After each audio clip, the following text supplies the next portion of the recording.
Thank you for tuning into another T13 Media production. And if you're wondering how else you can support all of us and show your T13 spirit, we have merch. So you can get your very own PrimeTime Travvy T shirt, Bad Guy Has Spoken hoodie, Hi-Fi mic mug, Book It bandana, or even a That's a Banger pillowcase. You can find it all at www.t13media.com/store. You are now listening to a T13 Media production. Hello, ladies and gentlemen, and thank you for tuning in to the fastest rising combat sports show without a corporate backing. Today, we are going to discuss what's next for some of UFC's biggest stars, rumors of retired boxers returning to the ring, and we will look back at this past weekend with WWE hosting both NXT TakeOver 30 and SummerSlam live from the ThunderDome, plus so much more. But first, let's get to the introductions out of the way. I'm your host, PrimeTime Travvy T, and I'm joined, as always, by my partner in crime, the bad guy, Kenny Davis. Yeah. And this is Teeing Off with Travvy T and the Bad Guy.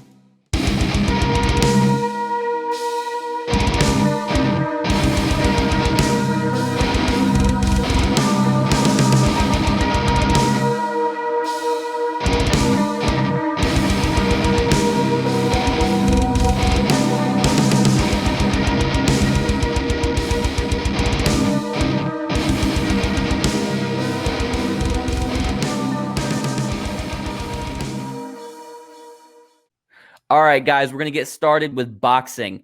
So first off, Oscar De La Hoya has announced he will return to the ring. His last fight was 12 years ago with Manny Pacquiao, and he lost via corner stoppage in round 8 of a 12-round contest. Kenny, how are you feeling about this? Now, I'm going to say this. He has no business being in this ring again. Now, I would say, I'm not saying his prime, but like, Oscar De La Hoya is a cold boxer, bro. He's, in my opinion, gave Floyd Mayweather one of his toughest fights, in my opinion. Him, Zab Judah, and who was the other one? I had another one. He only lost via split decision, so at least one judge thought that he won the fight. Yeah, and you can see when you go back and watch it, Floyd. You can look at Floyd's face. He was pissed. He was like, "What?" Like, he was so confused. So Oscar is 39-6 professionally with 30 knockouts. He's 6-4 in his last 10, but only 2-3 in his last 5. He lost to Pacquiao, Floyd Mayweather, and Bernard Hopkins in that time, but he had wins against Ricardo Mayorga and Steve Forbes. De La Hoya is 47 years old and says he'll face any top guy.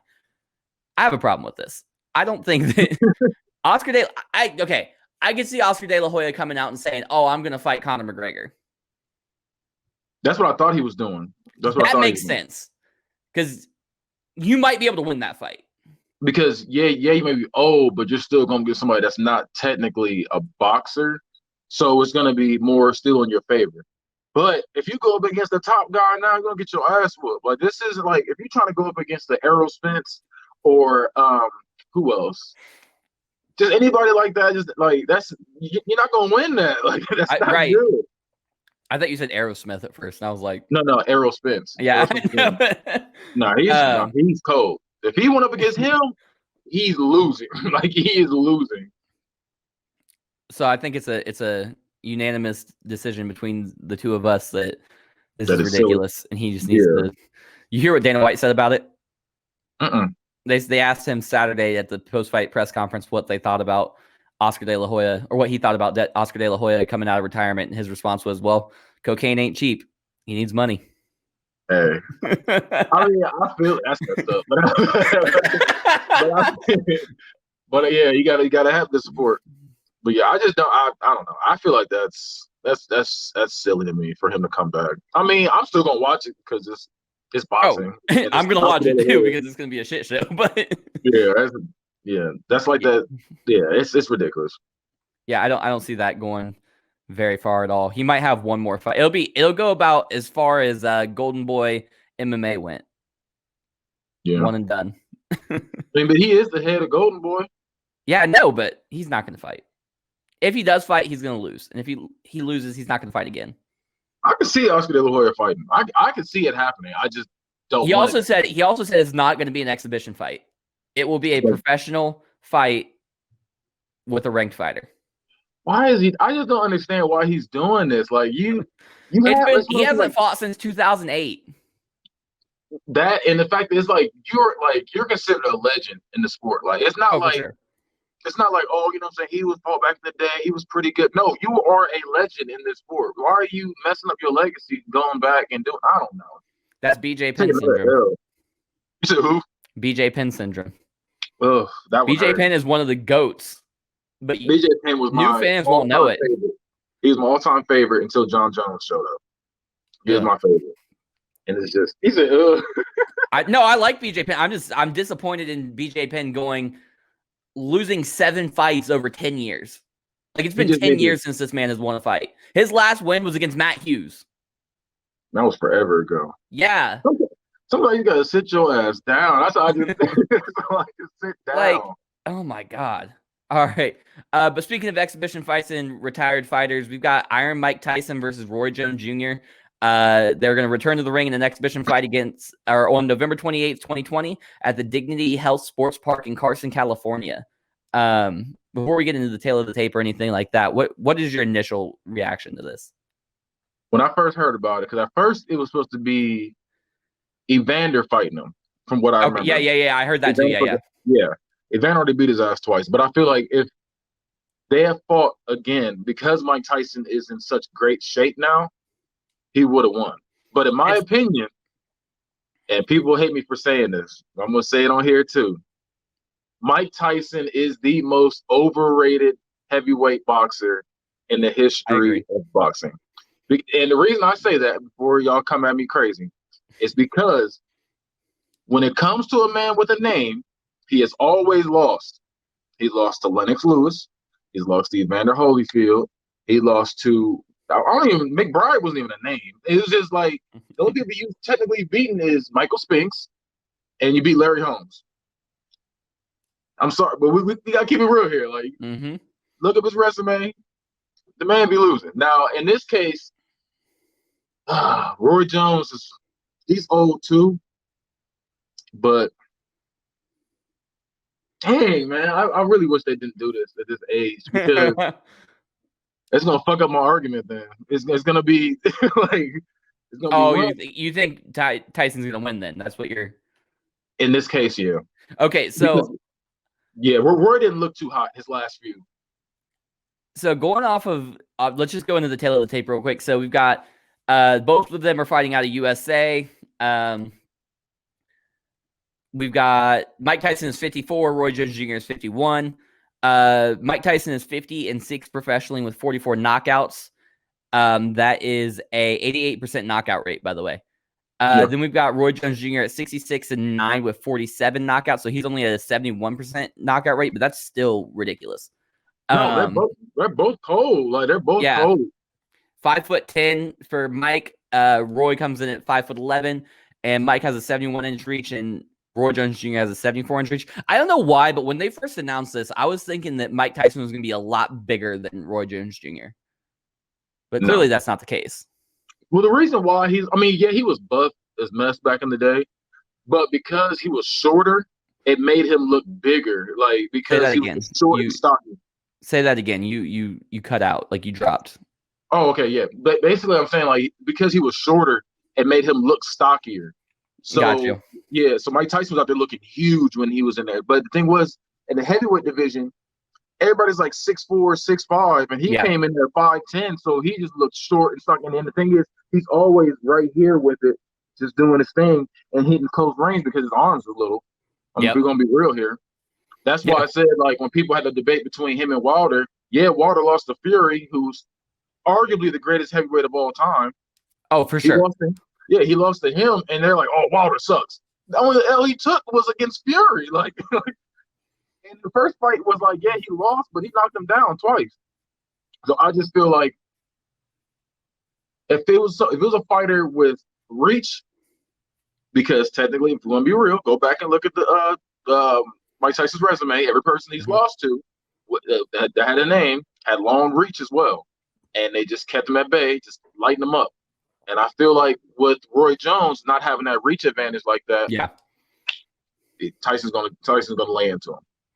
It's definitely a much a much smaller gap there with only 3-inch reach advantage. Yeah.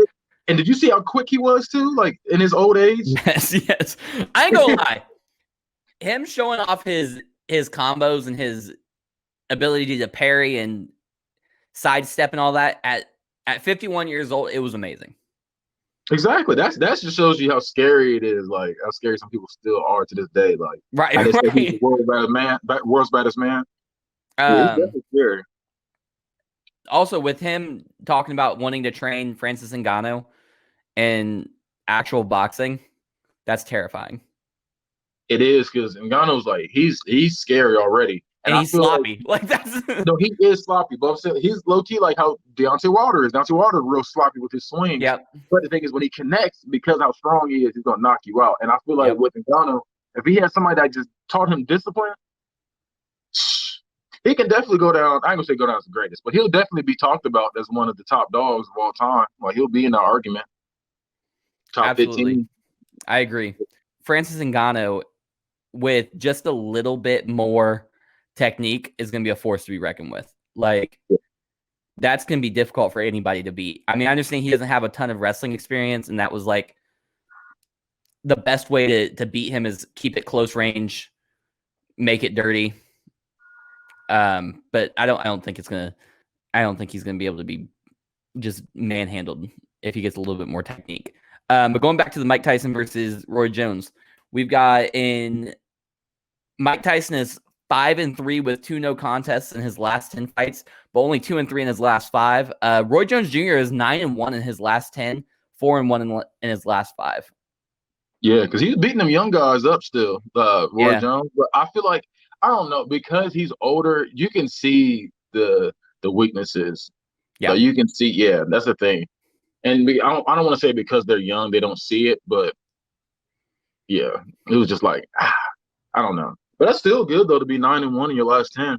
Oh yeah, for sure. As he was. And he last fought in 2018 in a unanimous decision win against Scott Sigmund in a 10-round contest. Tyson's last fight was 15 years ago in 2005. He lost a corner stoppage in round 6 of 10 against Kevin McBride. Yep. Yeah, I remember that. It's just that's why I said I was like, go ahead. It's just nasty. Like that's why I said like Mike Tyson, like when I say unpopular opinion, like I mean, I just feel like when it comes to him, that comes to a person with having a name or having a reach advantage, he usually loses. But I don't know. We're gonna see. I just feel like I got my money on Tyson this fight. I think I'm leaning towards Roy Jones Jr. We're gonna see. Like I said, if Roy Jones wins this, then my argument is definitely like, yeah, I told you, it's a man with a name. And you said Roy Jones has the bigger reach advantage, right? Yep, he has 3-inch reach advantage on him. Yeah. Then they'd be like, what? Yeah, right. Currently, isn't Mike Tyson's the one that says if you look for a finish, you won't win a decision? Is that that's his saying, right? Like if you look for a knockout, you won't win the judges. At least not that I know of. I don't remember him saying that. I remember they talk about it in MMA all the time. That they always quote Tyson. I think it's Tyson. But if it is, it's ironic because Mike Tyson hasn't seen a judge's decision since 1991 against Donovan Ruddock. Yeah, he lost that. No, he won. He beat Donovan Ruddock. He won? He's never lost a decision. He's only been knocked out. Who am I thinking of? He lost to then. I'm not sure. Right around that time was Buster Douglas. Okay, yeah, Buster Douglas knocked his out. Yeah, right. Yeah. Also, nothing's more terrifying than when Mike Tyson faced that white guy, and they're in the white guy was talking all that shit during the press conference, talking all that shit right before he goes out there, and he's all bouncing around and stuff, and Tyson's just.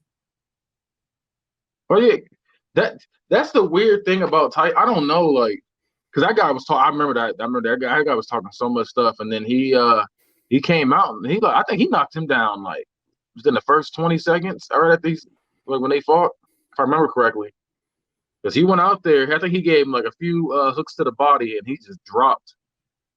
It was something like that. I'm trying to remember. I don't want to be getting my fights confused, but if that's the one I remember, one thinking of. Then that's when they gave the body hooks too. Yeah. And then the guy, and then he hit. I think he hit him in the head. He dropped immediately. They got right back up. Like, no, I'm still good. Yeah. He got up and tried to like showboat for the crowd, like it was nothing. I'm like, bro, you got dropped. Like it was Rock'em Sock'em Robots, and your head went up. Like, yeah, he's looking silly. So I got my money on Tyson on this one now. That's what I'm gonna say. So we're different on this one. I'm staying with Roy Jones Jr. because currently he's on a 4-fight win streak. Like I said, he's lost one fight, and I'm not positive. Let me look this up just to make sure I'm not. The only fights I remember Jones Jr. losing was against Antonio Tarver. That's the only ones I've seen the L's for. Yeah. Anything else I haven't seen for myself. I've probably come across like, oh, okay, he lost that fight. But usually I remember he won I think it was like 4 or 5 different fights he won against Antonio Tarver. Basically, since December 2011 till now, he's only lost one fight.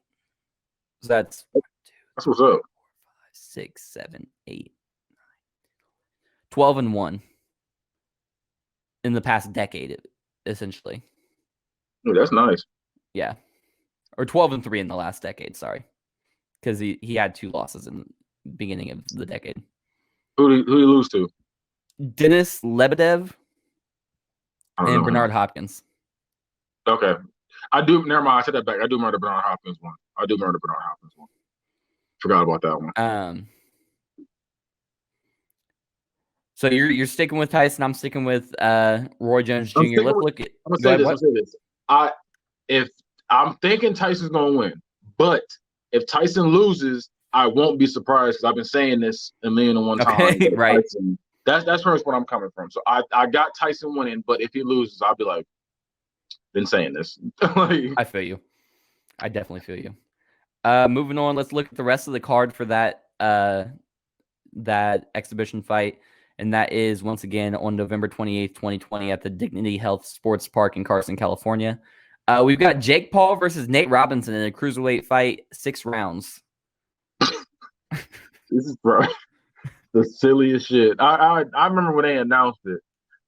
And because Jake Paul, I saw the one he went up against, what is that man's name? Yeah, I knew it had three initials. Yeah. I was about to LSK, but that's a YouTuber for 2K. Yeah, KSI, the British guy. Yeah, he's a rapper, right? KSI. I don't know. I don't know. I think that's what he's famous for. I think he's a YouTuber and a rapper. I don't listen to British rap. I've never heard of him. I can't do it. I hate crime rap. Sorry, UK. Money in my shoebox. I can't do it. But that's terrible. Okay, but I feel like now Nate Robinson is probably he's very athletic.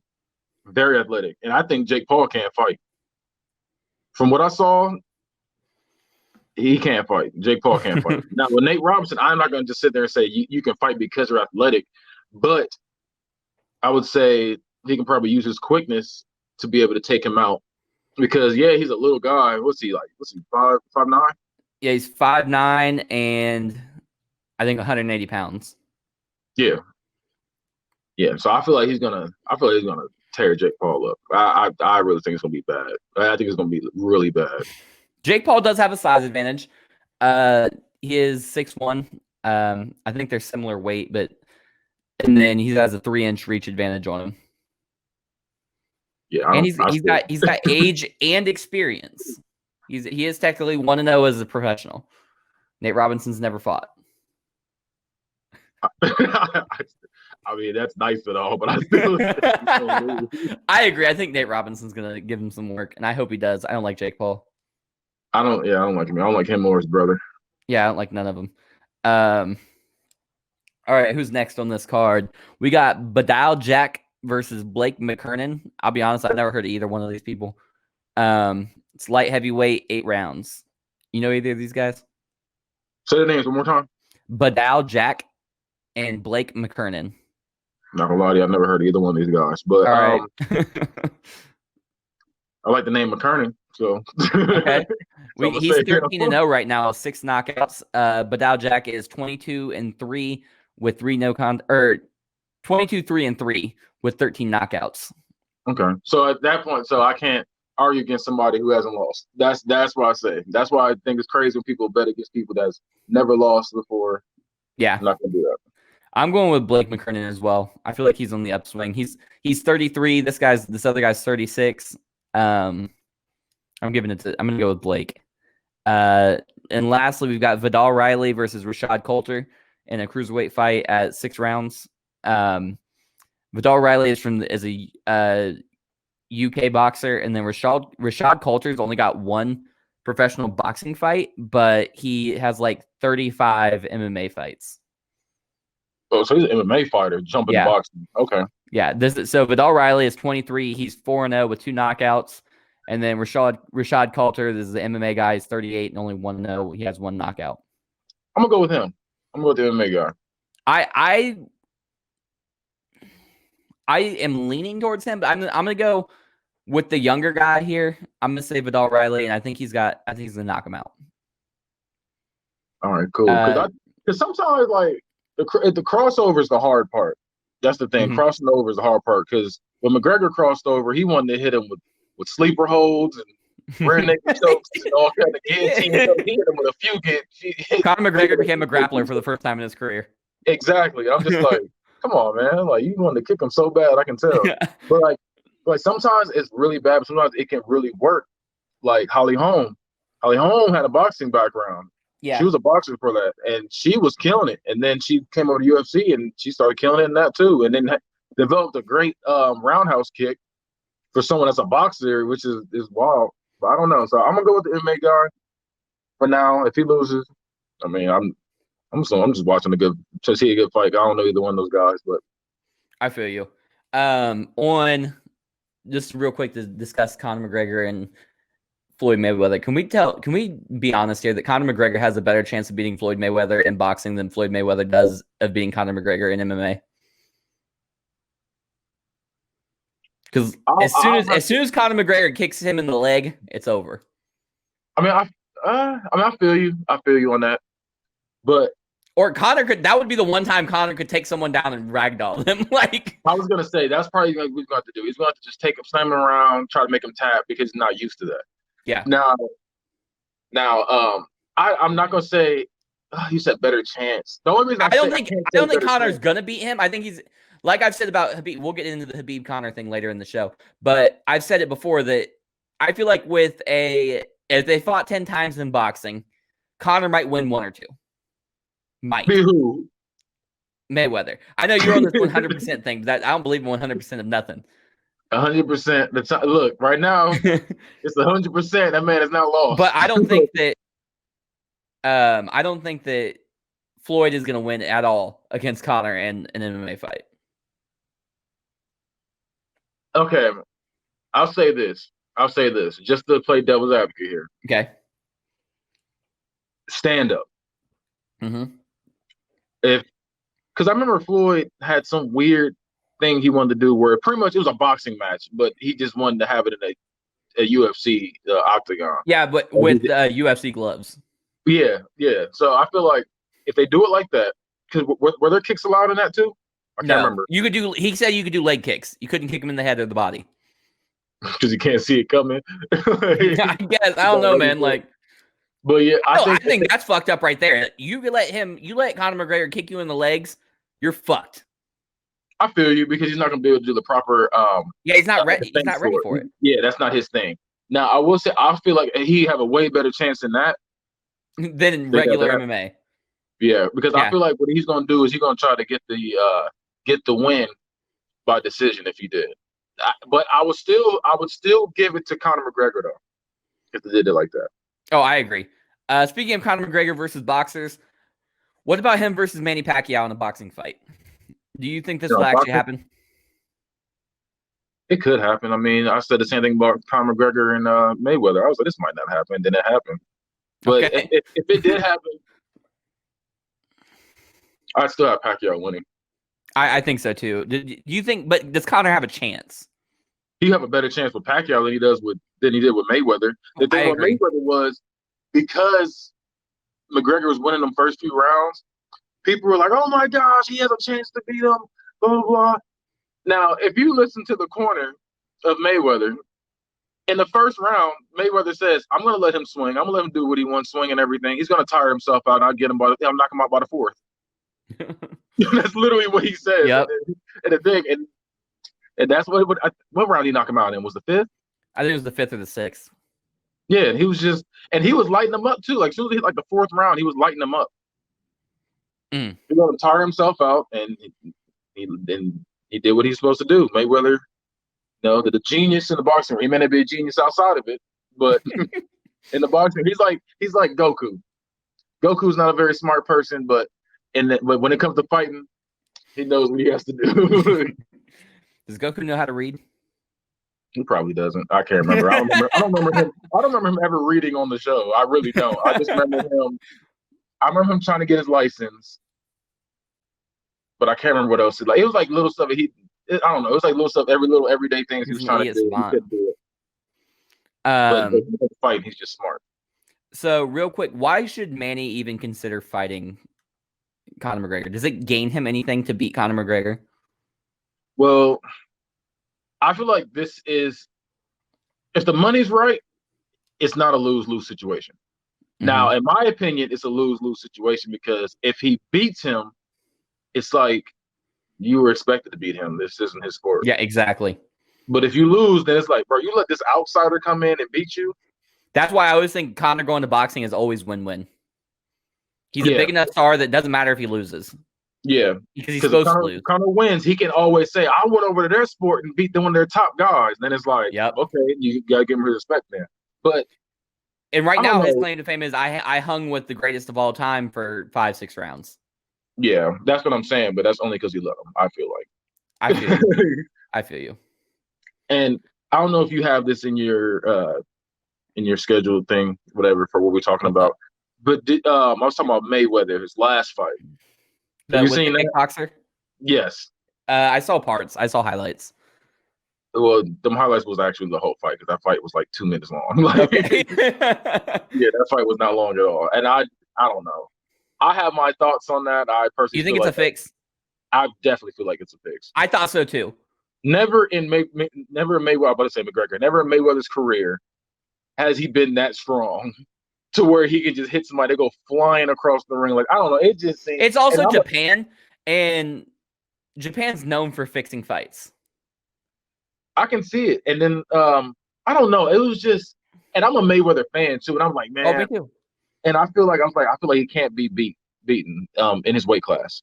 But I just feel like that fight was just it put a bad taste in my mouth. I didn't like the fact he hit that man. He was flying across the ring, like it just looked so silly. And then I don't know. I had a feeling it was going to be bad because Mayweather came out dancing. Yeah, and I was like, you don't really do that. It was pro wrestling. He's kind of just doing this thing, rocking back and forth. But that time, he just his little dance when he came out. I'm just like, that's like Chael Sonnen said before that fight happened. He said that there's only two ways this works. Either A, they fix the fight, or B, I don't remember who he fought, the kickboxer, comes out and goes for Floyd's head the entire time. Because they were talking about how it's an exhibition, it's not a real fight. It's just that, you know what I mean, we're just doing this for the spectacle. We're just, you know what I mean, it's just an exhibition. And Chael's like, I know a lot of Japanese people. They don't believe in exhibition. Yeah. So either it's a fake fight or he's coming out here to kill him. That's it. Those are the only two options. That's what I was worried about the second one. I was like, okay, I thought because Mayweather was like, hey, it's going to be an exhibition. I was like, he might lose this. That's what I was worried about. I was like, he might lose this because technically it's not going to be, a record or anything like that. We're just going to watch it. So I was worried he was going to lose. But then that fight happened. I was like, it was so weird. I don't know, man. I'm not with it. But real quick, before we end the boxing section of this, let me run through the Conor McGregor versus Manny Pacquiao tail of the tape. We've got Conor McGregor and Manny Pacquiao. Obviously, they're repping Ireland and the Philippines. Notorious versus Pac-Man. We've got 32-year-old Conor McGregor versus 41-year-old Manny Pacquiao. Conor is 0-1 in professional boxing. Manny Pacquiao is 62 7-2 with 39 knockouts. Connor is 5'9". Manny is 5'6", and then Connor has a 74-inch reach, and Manny has a 67-inch reach. That I feel like that's where Connor is going to win. Is he's just going to bully him with his size? I feel you, but it's not always work with like that with Pacquiao. Pacquiao is one of the guys. He's not the kind of because okay, I'll say this. There's another thing too. Now, let's say McGregor is like cold at boxing. Let's say he comes over and he's doing his thing. Mm-hmm. Now, he is a precision fighter. He's trying to get. He's like, I'm trying to get. I'm trying to connect. I'm trying to do it. Pinpoint. Wow. Now, Pacquiao was somebody who's trying to get in the knockout, drag out fights with you. He wants it dirty. Yeah, he wants a Rocky Balboa. I hit you, you hit me with slugfest. He's trying. That's why he didn't like. That's why he didn't like fighting Floyd.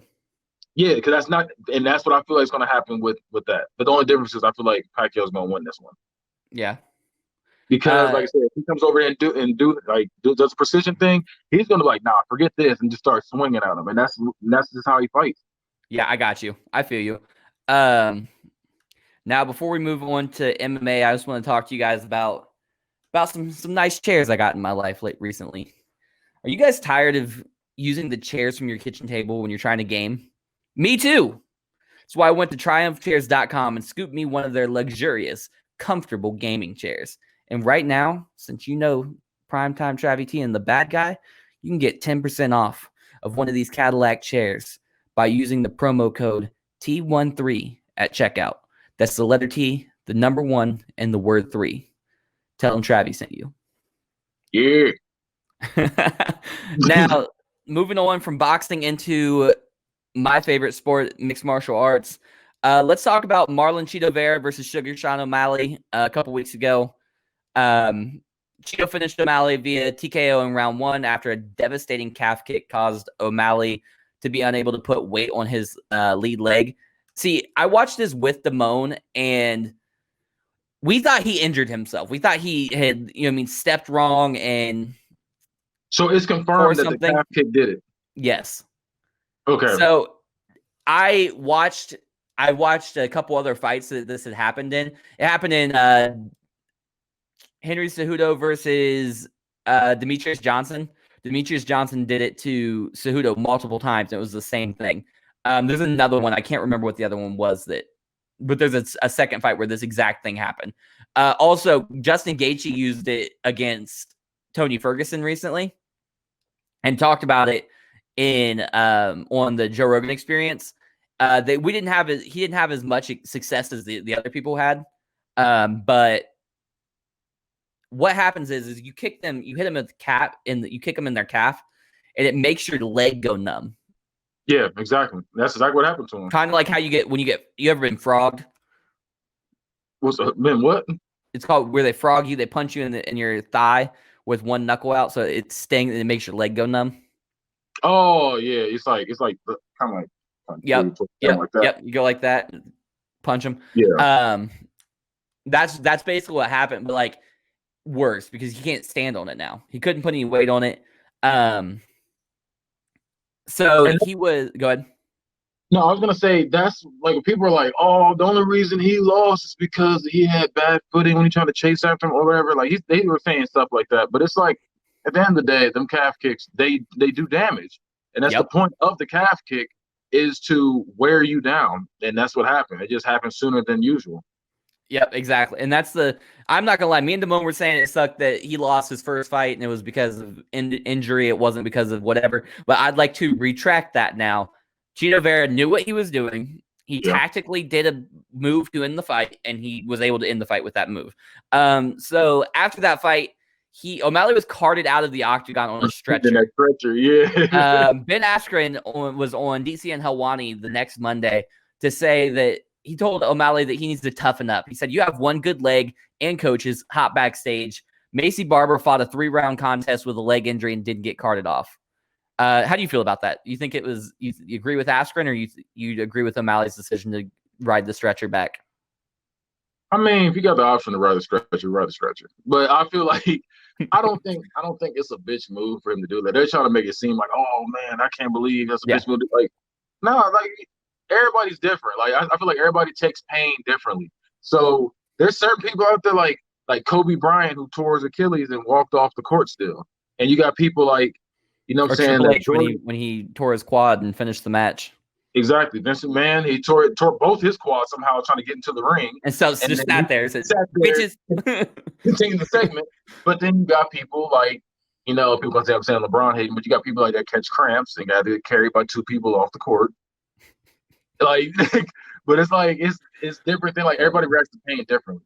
Yeah. So I can't shame that man for that. But at the end of the day, you can't be like we can't argue that he's the toughest. Then if that's the case, I can't sit there and say he's the toughest guy out there. But I can't say he's dominant still. I can say you're dominant. Yeah, he's 12-1. If you win 12 of your 13 fights, you're still dominant. Exactly. And that's another thing too. I want to say too. I don't like how if you're undefeated and you take an L, you're not that guy anymore. You're not tough anymore. They try to do it with Deontay Wilder. They try to do it with Adrian Broner. They try to do it with if Floyd ever lost, they're gonna do it with him. Oh yeah, he sucks. I told you he sucks. Like no, he lost one fight. Your favorite fighter's lost 6-7 fights. He's only lost one. Yeah, I think that's more pertinent in boxing than MMA, because boxing is MMA. You're like, I don't want to talk. You say anything can happen. Boxing. Anything can happen. Yeah, because you're put into fights that are every fight is a tough fight. Like you're never put in there with anybody that you should beat. You know what I mean? Like that's the point. I feel where you're coming from, but I'll say like this. Okay, I'll say what you're saying, but I'm gonna simplify it just a little more. I'll say this. Because you only have to worry about somebody's hands in boxing. Yeah. Whereas in UFC, you have to worry about their hands, their feet, their clinching. You have to worry about takedowns. You have to worry about being on the ground and being submitted. You have to worry about, okay, man, I'm on the ground. He could swing on me. Oh, he could also choke me out. So I got to put my chin down at the same time. It's a lot of different things that go into play. Yeah. And that where in boxing is just, okay, which hands he gonna throw it? How's he gonna do it? You know what I'm saying? And that's pretty much it. Make sure I stay on the defense. So I do feel where you're coming from. I feel like and I feel like they have a like a not a I want to say breeding, but I know that's not the right word. But like they bring you up where usually, from what I notice, you don't fight anybody serious until you're already a serious fighter yourself. You know what I mean? Like in big UFC? Name fighters don't fight. No, in boxing. Oh, you don't fight big names until you've already accomplished quite a bit. You know what I mean? You're already 20-0 by the time you fight somebody with a name. Exactly. You got to get like 15 fights under your belt before you took like the top row. You got other guys, you got MMA guys that have 6 fights to their name and they're fighting the fucking top 15 guy because they're that good. You know what I mean? Like, because they're like, well, what the fuck are we gonna do now? Like, it's like I can't remember the dude's name, but that Russian guy, Russian or Swedish, I think he's like half Russian, half Swedish, and he was. No, he's fighting. He's a welterweight. He fought like 3 times since quarantine. Like he fought twice in a week. Literally, he fought one Saturday, and he was like, "I beat them up too fast, Dana. Give me another one." So that Dana White gave him another fight on the next card the next weekend. Hey, that's what's up. What's his name? I don't remember him. I can't. It's Magomedov, I think. Something. Hold on. I know Nurmagomedov. No, Khabib Nurmagomedov. But that's what's up, though. It's like you can fight someone and fight somebody else a week later. That's what's up. It's Hamzat Chimaev. Yeah, I don't know him. I must have missed those 2 events. He called out Conor McGregor. Oh yeah, they all. Conor said he'll fight him. They all want that paycheck. Yep. He said that Hamzat said that when Conor McGregor had the issues with Khabib, that he flew to Dublin, Ireland, and was looking to fight him in the streets. I'm like, these Russians are thugs. Like they do whatever they want. You want to fight him for real, huh? Last thing on the Sugar Sean O'Malley, how do you feel about? He posted a video on Instagram of him dancing to show his ankles were fine. He was fine. He didn't have any injuries after the fight, and he's talking about how the win doesn't really count. He just tripped. No, the win does count, or the L does count for him. Yeah, exactly. I agree, and I feel like it's kind of. I would have stuck with the I was injured thing, and I wouldn't put no fucking videos out of me dancing. That's for sure. Yeah, like that makes it worse, if anything. Yeah, right. Like, so you were in a stretcher for no reason then. Right, and you got finished for no reason. Yeah. Because there was only like 30 seconds left in the fight. You could have stood up and fucking defended yourself. Yeah. And went into the second round at least. Like, I really like Sugar Sean O'Malley. I think he's the closest thing to a Conor McGregor we got right now, besides maybe Israel Adesanya and George Masvidal. Yeah, Masvidal is the closest thing to me. But I don't know. I don't like that. Because even when Conor loses, he gives you your respect. He moves on, and then eventually he's going to come back and come up with an excuse because he wants to refight you. He tries to sell the fight. But to immediately just be like, you're not as good of a fighter as I am. I was injured. Let me hit this damn move real quick. Same thing happened with Anthony Smith when he fought Glover Teixeira. He got beat up. Like, it could have been stopped in round 3, and it continued for 5 rounds for the next 3 rounds after that. 2 rounds. Yeah, right. He was getting dominated. His teeth were falling out of his head. That's a quote. That's what he told his coaches. My teeth are falling out of my head. Not his mouth, but his head. And he said, it makes me mad because I won the first 2 rounds. Facts. That is true. You did win the first 2 rounds.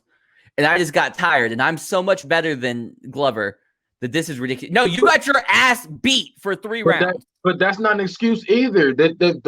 There is you're supposed to train in cardio. You're supposed to, if you're going for a 5-round fight, if there's a possibility it's going to last 5 rounds, you're supposed to train for that. You don't just go out there and try to give it your all the first 2 rounds and then be tired the last 3. Sometimes you got to pace yourself. Sometimes you got to be like, okay, sometimes you got to give a round sometimes. Be like, okay, I'm gonna give the second round up so I can have my energy back so I can be able to go to work the 3rd and 4th round. But it's like, why? That's not an excuse to me. Oh, the only reason he got me because I'm tired. Blah blah. Like, no, you lost. That's an L. You lost. Agreed. Just take your loss and go on. So moving on to the main event of that pay-per-view a couple weeks ago, we got Stipe Miocic versus Daniel Cormier 3. Who did you have winning that fight at the end of round 5? I had Miocic winning, if I remember correctly. Okay. I had him winning as well. I had it 3-2. I had I gave Daniel the last round and the first round, I think. So I can't remember which rounds I had. Yeah. I remember I was live tweeting it as it was happening. But yeah. I do, what was it? I think it was if I remember correctly, it was first round DC, second round Stipe. Then I think it was 3rd round Stipe. I think I had him winning 4-1, if I remember correctly. I think I had him winning 4-1. You just had him washed. That's not like that far off for me. But I think it was 4-1, but I think it was like he didn't destroy him. I think it was the second round. I want to say the second round where the second round is where he dropped him and almost finished him. Is that the one? Yeah. The second round. Okay, here's what happened. I'm trying to remember. Stipe was winning round 1, and then he got dropped and almost finished in round 1 by DC. So I gave him the first round. Then DC was winning all of round 2 up until the very end, and Stipe dropped him and almost finished him. Okay. And then round 3 is when the finger poke happened. Yeah, the eye poke. Because of the eye. But what's the name? But Stipe's was worse because he shoved his whole finger in his eye. Right. And then 4 and 5.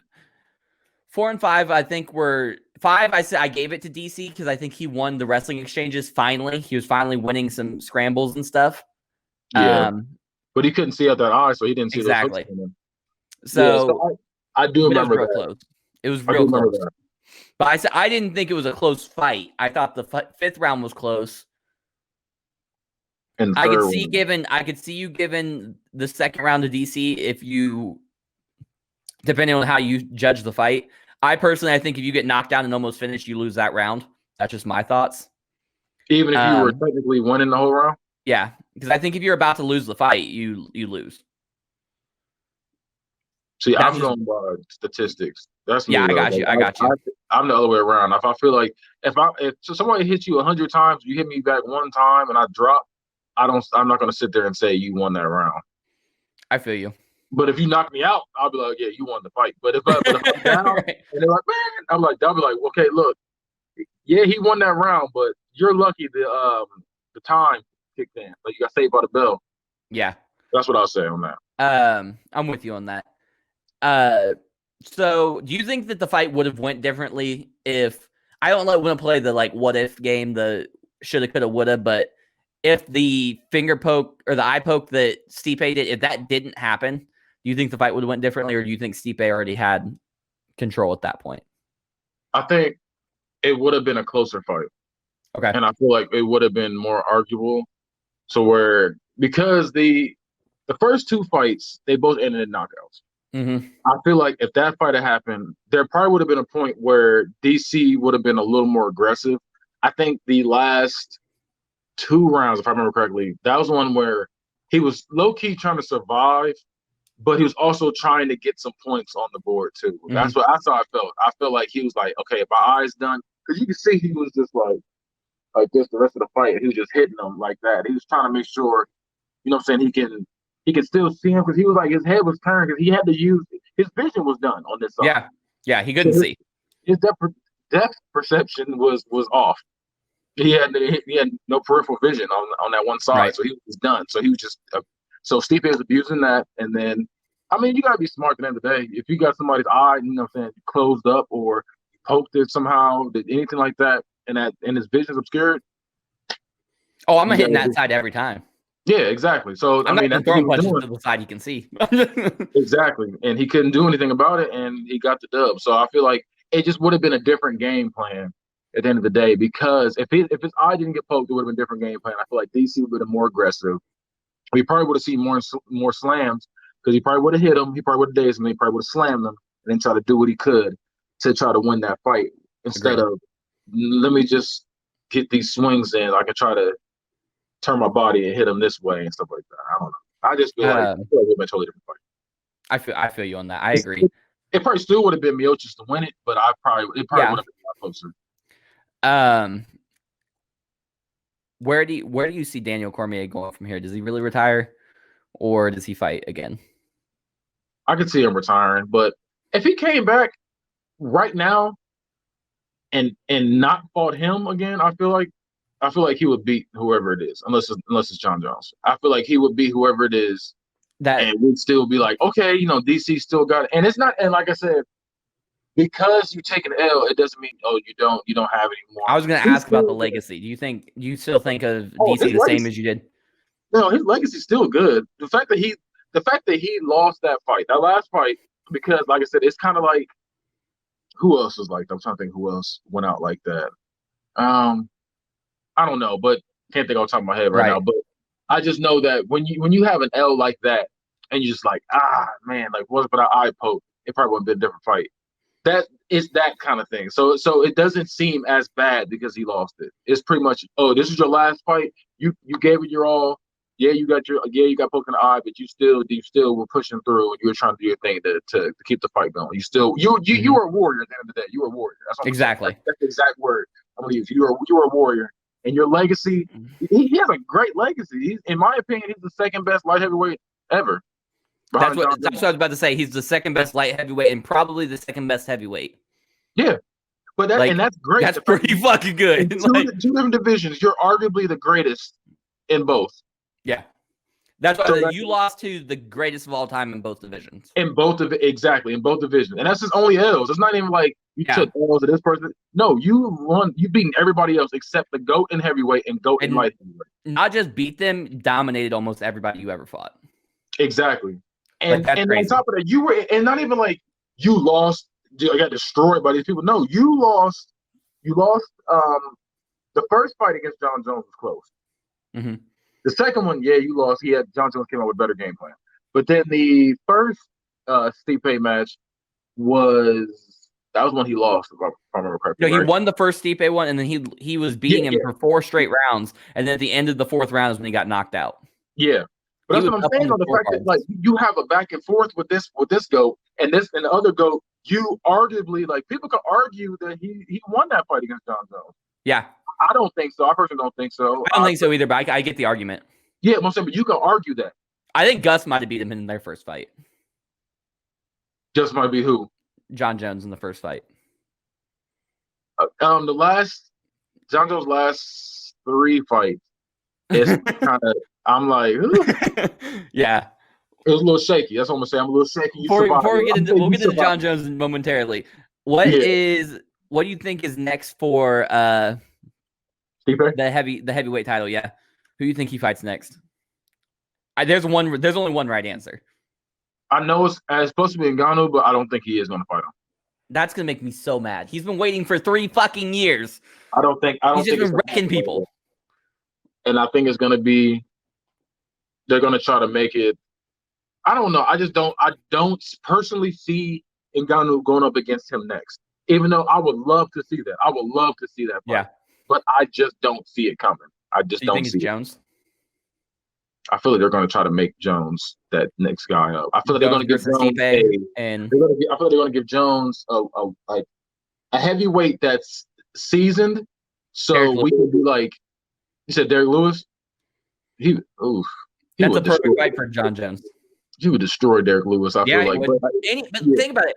All of the best heavyweights in the world, John Jones beats them. The only 2 people I can see him fighting right now is Francis Ngannou, because anything can happen with that motherfucker. Because if you would have told me that he would have knocked Cain Velasquez out in 15 seconds, I'd have been like, you're fucking nuts and bananas. Like, I don't believe nothing you said. And then Stipe. I think ultimately they both lose to John Jones. But I think Stipe can make a close fight. And I think Ngannou has the chance to knock him out. I like that. And you know I'm a John Jones fan too, but we're going to be realistic at the end of the day. That's the thing too. Like, I'm not going to be like, well, he's the GOAT, so nobody's ever going to beat him. I feel like those are the only 2 fights where I can see he might lose. But the thing is, I personally don't see the L coming from those fights. Yeah. I think there's a lot of pit fights, and if I'm being real, I think there's at least like 3, maybe 4 fights in light heavyweight he might lose. In light heavyweight? Yeah. That John Jones will lose? Yeah. I don't give you that. I think he's already lost to 2 of them. I was about to say, because Dominic Reyes and Thiago Santos, those were fights where if somebody said John Jones didn't win those fights, I'm not going to argue with you. Yep. That's the thing. I'm not going to argue with you. Yeah, he got the dub, but I'll be like, those fights were shaky. Like, I feel like it's one of the ones where there's certain rounds in those fights where you can edge it towards whoever. It's not a wash. It's not like, oh, that round was definitely John Jones. That round was definitely such and such. It's always like John Jones won this round. He won this round. He won this round. This one's kind of debatable. Like, that's how I feel with those last few fights, and I hate it. And John Jones needs to like it gives me anxiety. Like, I just be like, bro, like, I be getting so worried. I'm like, bro, this dude's about to lose. I'm like, come on, man. Like, the first person to text you when John Jones loses is gonna be me. Oh yeah, I know. Oh, if John Jones loses, my phone is gonna blow up. There's certain people. If he loses a fight, if Mayweather ever loses a fight, and then who else? I'm trying to think who else will lose. I don't know, but if anybody, if certain people, they lose, I'm definitely getting a text from a whole bunch of different people. I know you saw that. Such and such. That's how I texted you when Tyron Woodley got beat up by Kamaru Usman. I'm like, I know you watching this shit. Oh my god. Oh, Tyron Woodley. I personally feel like it's probably an unpopular opinion. It probably isn't. I personally feel like if he fought Conor McGregor, he would win. Tyron Woodley will whoop Conor McGregor's ass. He's way too big for Conor. Okay. That's how I feel. I feel like when they was trying to make that fight happen, and Conor McGregor was Conor was talking all the shit too. Yeah, like, this is my fucking catering, bitch. I feel like Tyron Woodley would have beat the bricks off that man. And I thought the fight against what's his name, Stephen Thompson. Yeah, I thought that fight was going to be close. Yeah, I didn't think that Usman was going to do all that, but stay on the track real quick. Let's get back to John Jones. Do you really think do we really believe he's going to heavyweight? Oh, I people said, do you really believe he's going to heaven? I was like, oh my god. Well, we know that's not happening. Okay, for heavyweight, I can see it. Okay, here's what I see happening. I Okay. see John Jones getting a shot. I can see him getting a throwaway fight against a seasoned person or a person that's not exactly top tier, but it's still like I got a respect. better one. Not Derek Lewis. Overeem. Yeah, that's what I'm saying. It can be somebody like that. It's not gonna be. I don't see Derek Lewis fighting him, but I would say, but Derek Lewis is already scheduled to fight Curtis Blades in November. So yeah, but I just personally feel like he's not gonna like. First, I got two scenarios gonna happen. I feel like either one, he's gonna fight somebody that's either super seasoned, like old, but is still respected, or somebody that's still on the come up and they're not exactly here yet, but it's like they're down here. He's gonna get that dub. He'll get a shot at whoever the champion is. He's gonna win that. Then he's gonna retire. That's what I think is gonna happen. Or the other one, he's not gonna do it. He's gonna retire. He's gonna talk all this. He's gonna talk all this mess, and it's just never gonna happen. Okay, see, that's what I'm leaning towards. For whatever reason, I just feel like John Jones doesn't want to actually fight at heavyweight. He's just doing it because he's expected. Everybody wants him to do it. Yeah, because he should fight at heavyweight. Because let's be real, he's not that much smaller than the heavyweights. He's not technically. Him and Stipe are about the same size. I was about to say, build wise, he's bigger than everybody in light heavyweight, so he's bullying the whole light heavyweight division. Exactly. And what made it worse was not only are you bullying everybody, you're quick too. You're quick and you're smart in the ring. That's how I feel about Khabib. Khabib is bullying the lightweight division because he's bigger than everybody. Like, he's really a 170 guy. I was gonna say he's pretty much a middleweight, dropping down lightweight. Daniel Cormier said nobody from 185 pounds or down can stop Khabib's wrestling. Yeah, I personally don't see anybody doing that. I think the closest one was Demi and Maya. I would have put in his prime. They would have been that would have been a nice little exchange wrestling wise, but I still would have had Khabib winning that. But I just think that would have been the best shot he would have had against him. So with John Jones, does a loss at heavyweight damage his legacy? Yeah, it would. I agree. I mean, even though I personally, because that's where you should be in the first place. It's like you're supposed to be in this division in the first place. I feel like so if he went up there and he took an L, then it's like, oh, you know what I'm saying? DC came up here and he did his thing. Why can't you? Then it would have been, oh, we always knew DC was better at that point. That's what would argue. Yep. I think if John Jones goes up and loses, there's a much bigger chance of seeing DC versus Jones at heavyweight. That would be crazy. Like, because to see a slower John Jones go up against DC, who's comfortable at that weight.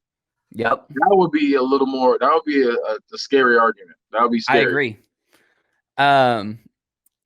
So with DC and John Jones now out of the light heavyweight division, who is going to be the new kingpin? Some names I wrote down. This is the top 5 and then one extra. Dominic Reyes, Thiago Santos, Jan Blachowicz, Glover Teixeira, Anthony Smith, and then Anthony Rumble Johnson. I don't see Anthony Johnson being that top dog. I think Anthony Johnson's going to come back. He's going to try to fight a couple times. He might fight John Jones at heavyweight, and then he's going to retire again. Probably. I can see that coming too. Because they're all going to take him down and rear naked choke his ass like everybody else does. I can see Dominic Reyes being the new top dog, but we're not going to care because he doesn't have the marketability. I feel you. I don't think John Jones is that marketable, to be honest with you. Actually, John Jones is very marketable. Very marketable. So. I hate him because he's an asshole. That's the thing about him. Like he's like fake humble. Like he's like I don't like that shit. He tries to be humble, but then he'll just do some other shit at the same time. You be like, bro, come on now. But I love it. You remember when he fought DC the first time? Is that the one he did this chop? You said what? I don't remember exactly, but everybody booed DC and acted like DC was the worst human on the planet, and we're cheering John Jones like he was fucking Mother Teresa. But that's the thing, because of the marketability. Because DC at that time, DC was the family man. Yeah, he should be the guy that they're cheering for. I know. That's what I'm saying. We just saw him as a family man, where we had John Jones, who was out there, dominating. He's like, hey, I'm not afraid of anybody. He was trying to eliminate families. Yeah. That's terrible. That's terrible. I'm supposed to say that. I'm a bad guy.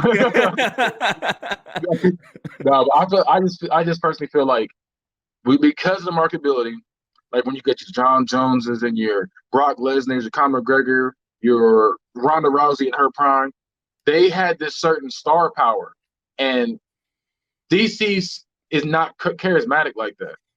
Now, even though Chael Sonnen wasn't a top dog like that, he was able to market himself to a main event pretty much. We saw him and was like, he's not that cold like that, but he was able to talk his way into a big fight. You gotta listen. Chael Sonnen has never lost, not even a round. Tito tapped, Fedor quit. John Jones broke his toe and had to sit. I'm not gonna do this with you, Travis. No, I'm not doing this with you. He's got the biggest arms in Westland, Oregon. Not doing this with you. Look, you call yourself the bad guy, but he is the bad guy. He is the gangster, the American gangster. Don't talk about Chael Sonnen. I'll call him up right now. I knew you go if I added Chael Sonnen into the call, though. Hey, if he got in here, I'll be like, you know what? Now listen here, Kenny.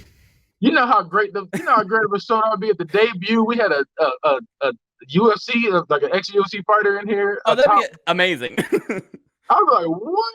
I don't know if the world can handle 3 bad guys like that, though. If you put out all the stops like that on the first episode, we are in for a good show. So I agree. I don't know, though. I don't think I'm going to go with a hot take here. I don't think there's going to be a light heavyweight kingpin. I think the title's going to get pinballed around for a little bit. I can see that. But I think there's nobody marketable in that division right now. Everybody in that was marketable left. Yeah. And DC wasn't really super marketable like that, but we didn't have John Jones at the time, so it was like, well, we got DC. Yeah. I'm with it. Let's talk about Khabib. He has announced his plans for what he wants to be his final 3 opponents. So we got Justin Gaethje, where he'll unify the titles on. It's already scheduled for UFC 254 on October 24th. Who do you got in that fight? Oh, my birthday too. I got Khabib winning. Yeah, me too. I think Gaethje's dangerous, but not. Yeah, he's probably the most dangerous fight he's had so far. But I think Khabib's going to win. I think Khabib's got something to prove. For the first time in a long time, I think Khabib wants to go out there and be a monster. You know what I mean? Like, I think he wants to go out there and maul this guy. Khabib is a monster, but like I said, it's that marketability thing. He's not a star. He's the second highest paid fighter in the UFC. Yeah, because he has no choice because he's winning. He's like, well, you got to pay me. And you know why? You want to know why he got that? Because Conor. Exactly. Exactly. Conor's number one. And then you got Khabib. Because Khabib came out there acting a fool, that made him a little more marketable. But I still feel like at the end of the day, he's not marketable. I would agree with you. He's a star, but not like not the same way that Conor or Jorge. He's not a superstar. Yeah, exactly. He's somebody we'll watch the fight because we're like, man, Khabib is cold. But at the same time, we're not going to be like, man, like everybody in the world is not going to be tuned into that, like the would of Conor McGregor or Jorge Masvidal. Or Israel Adesanya is really. I think Masvidal just got to that point. He did. He definitely did. He got to that point when he ran and beat Ben Askren. When he beat Ben Askren. Is that the last fight he had? No, he lost to old boy. No, before Usman. Was it Askren then Usman? I think that was the one before it. I mean, let me look it up real quick. I think that was the last one he had. Nope. Nate Diaz. He fought Nate Diaz. Don't get me started on Nate Diaz. The BMF belt. That man is so overrated. Let me not get into that. So his next fight, Khabib's second to last fight that he wants is he preferred for it to be in April 2021, just before Ramadan. He wants to fight George St. Pierre. I'm not sure about that. You're not excited? Is that what you said? Who said what? You said you're not excited? No, I don't know how I feel about that one. I'll watch it because it's UFC and it's because it's, them. But I personally feel like GSP is going to look really bad in that fight. It's not a fight that favors GSP at all, I feel like. Because he's not in his prime. He's not in his prime, and this guy is in his prime, and he's pretty much doing what he's doing. And and to be real, he's better at him than it. Like better than him at it. I'll say it like that. I said it weird. Better at him that better than him at it. I agree. I think that George St. Pierre loses, unfortunately, but I don't think that Prime on Prime. I think George St. Pierre beats him. Does that make sense? I don't see it. But I do, because he had better striking than Khabib. He does, but if he takes him down, what's he gonna do? He's gonna wrestle with him. I don't think Khabib's wrestling is that much better than Prime George St. Pierre. In my opinion, George St. Pierre in his prime has the best wrestling MMA's ever seen. I think it's Khabib is a second. I think Khabib is number one, and I think GSP in his prime, if he just kept standing up somehow, GSP will win. But Khabib's not gonna let that happen, and Khabib will take him down, get those points, punch on him a few times on the chin, and then he'll get up. He'll do it. He'll just be that over and over again for about 2 rounds, and then he'll probably take him down and probably submit him at the end. Yeah, around like the 4th round. I was like 4th round. He would have made him tap. I'm with you on that. I feel you. And then finally, he wants to end his career by facing Conor McGregor. The only caveat is that he wants Conor to first fight and beat Dustin Poirier. But he gave him like an ultimatum and goals to use. Yeah, right. Like the goals to do before you fight him again. I don't like what happened to I'll never fight you again to you have to win 10 fights in a row. Now it's just fight Dustin Poirier, and it's because he wants that payday again. He exactly. knows he's not getting that payday. That's the only reason why everybody says that. Oh, if you want to beat me, you got to beat this person. You got to do this and that. At the end of the day, it's still a money thing. So they're gonna be like, you know what? I'll fight him. Yeah, I said he sucks, but I'll beat him again. I'll get my payday and then move on. I agree. I'm with you on that. So let's look at UFC Fight Night. We're just going to look at the main event and the co-main event. Right. This is this Saturday. We got a 3-round main event because someone dropped out. I can't remember who it was, but Anthony Smith wanted a pay raise to go up to 5 rounds. They told him no, so he said, I'll fight 3 rounds in the main event. So that's what they're going to do. We've got Anthony Smith at number 5 versus Alexander Rakic, which is at number 8. It's a light heavyweight 3-round fight, like I said. Anthony Smith is 33 and 15, 32 years old, 6'3" and 76-inch reach. Alexander Rakic is 12 and 2, 28 years old, 6'3" and 78-inch reach. Anthony Smith is 7 and 3 in the last 10, 3 and 2 in his last 5. Rakic is 9 and 1 in his last 10, 4 and 1 in the last 5. Anthony Smith is coming off a devastating loss to Glover Teixeira, which we talked about earlier, where he just got beat up. And then Rakic is coming off of a split decision loss to Volkan Ozdemir. Anthony Smith has a 91% finish rate, and Alexander Rakic has a 83% finish rate. So I don't see this going to the judges. So you see a knockout coming? I see a knockout between them. Yep. Okay. I'm gonna go ahead and go out on a limb. I think Rakic is gonna win. I don't think so. You think Anthony Smith's gonna win? I think Anthony Smith's gonna win this. Think he has something to prove after getting beat up like that? I feel you on that. Yeah, I got Smith winning that one. And then lastly, we've got is that the main event? That's the main event. Okay. And this is the co-main. Robbie Lawler, number 13 at welterweight, versus the number 14 welterweight, Neil Magny. That's also a 3-round fight. It's gonna be a fight, right? I'm more excited about that fight than the main event. I was just thinking, like, you could put them in main event. I've been that dope. Is.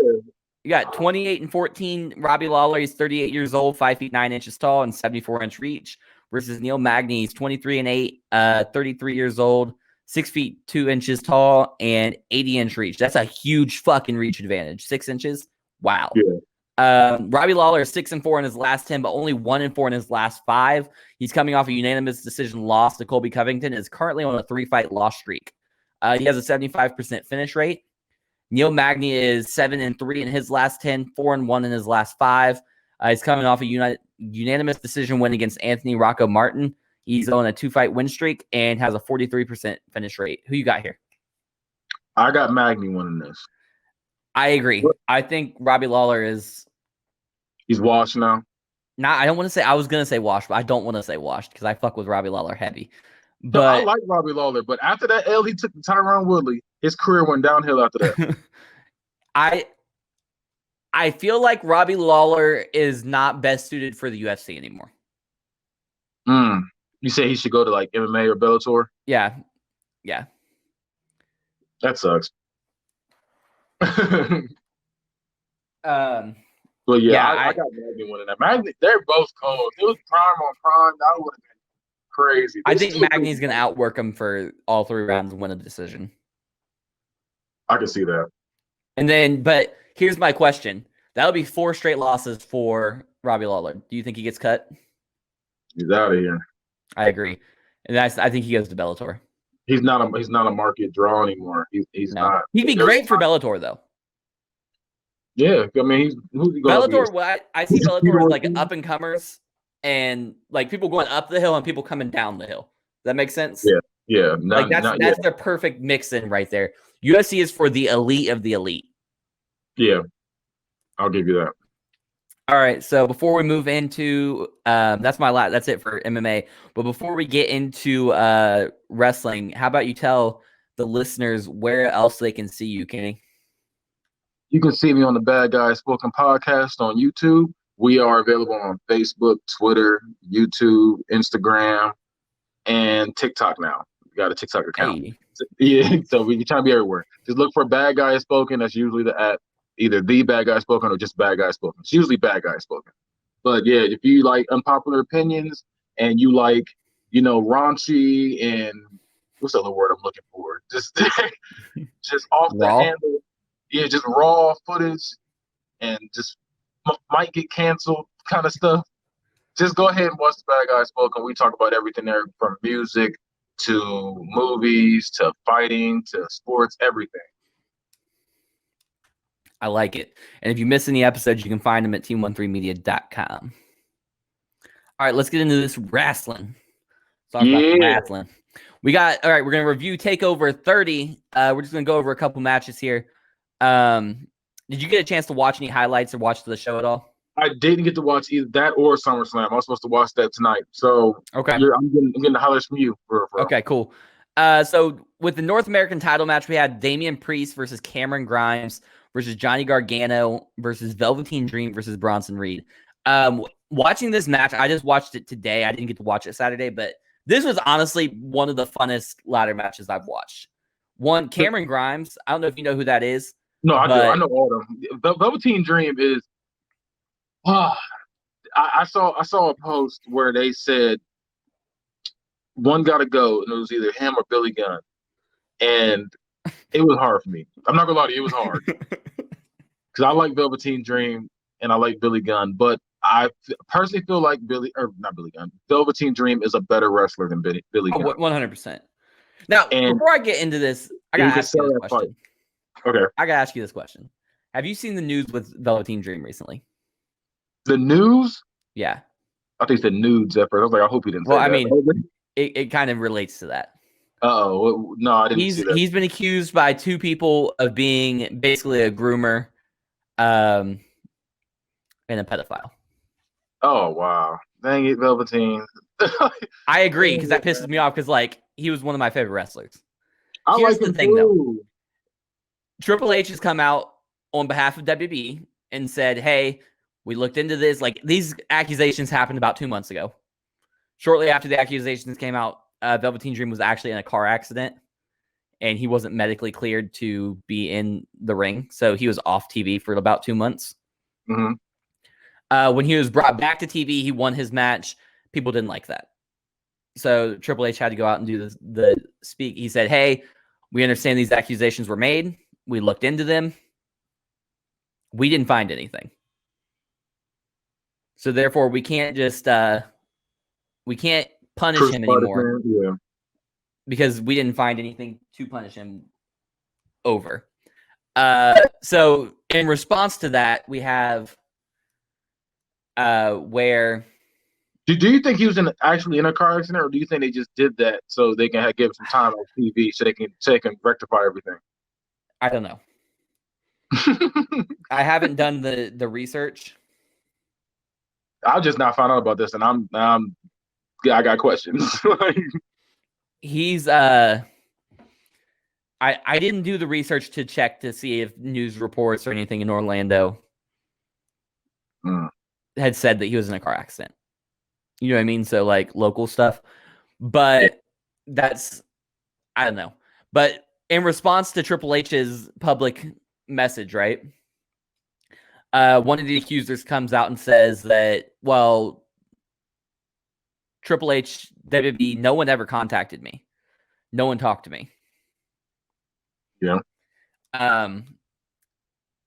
So on one hand, I've got to think that with there not being any charges filed against Velveteen Dream, no arrests made, no public investigations made, WB says it's clear. All we have on the other side is just someone saying that it happened. There was a screenshot and a screen recording that was supposed to be like evidence against him. and it never came out. No, it did. They released him. The accusers released him, but I don't know. I'm usually on the side of believe the accuser because usually where there's smoke, there's fire. Mm-hmm. But I don't understand how none of these other things, no public investigation, no arrest, no charges being filed, no WWE being just, there's nothing.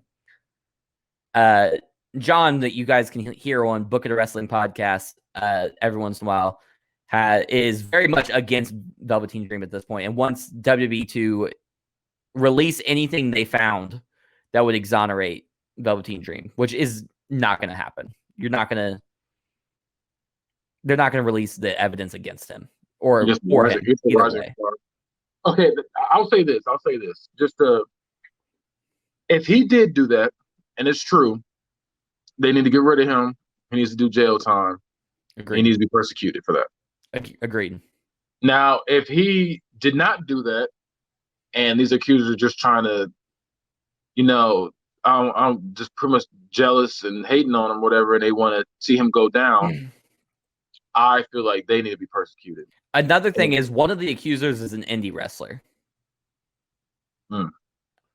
which could be like clout chasing and I'm just playing devil's advocate because, like I said, I'm with you. If he did it, it's fucking for life. Fuck him, let him die. Exactly. I don't care. You know what I mean? Exactly. But if he didn't do it, that's my thing. Is I feel like this could end up being Muhammad Hassan all over again.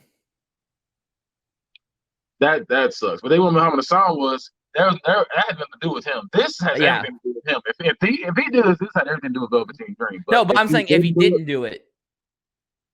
Oh yeah, then it's all over again. Where, yeah, it's just But going back to the match, so we don't spend too much time on Velveteen Dream and his situation. Yeah. Cameron Grimes. This is the first time I've seen. This is the first time I saw Damian Priest, Cameron Grimes, and Bronson Reed. I don't follow NXT heavily, so like that's my fault. I guess. I usually watch the highlights. I've never watched the whole thing. I don't have cable anymore. I just watch everything on WWE Network when I watch that stuff. I just watch pay-per-views now. So I just happened to miss this one because I was working that day. So I did want to see that. And I still recommend going back and watching it. It's such a fun match. I'll definitely watch it. Cameron Grimes does comedy so well. Like he was doing comedy the entire match. And it never felt out of place. Like, when Santino Marella would do comedy, it would just, or like R-Truth, and it just feels like...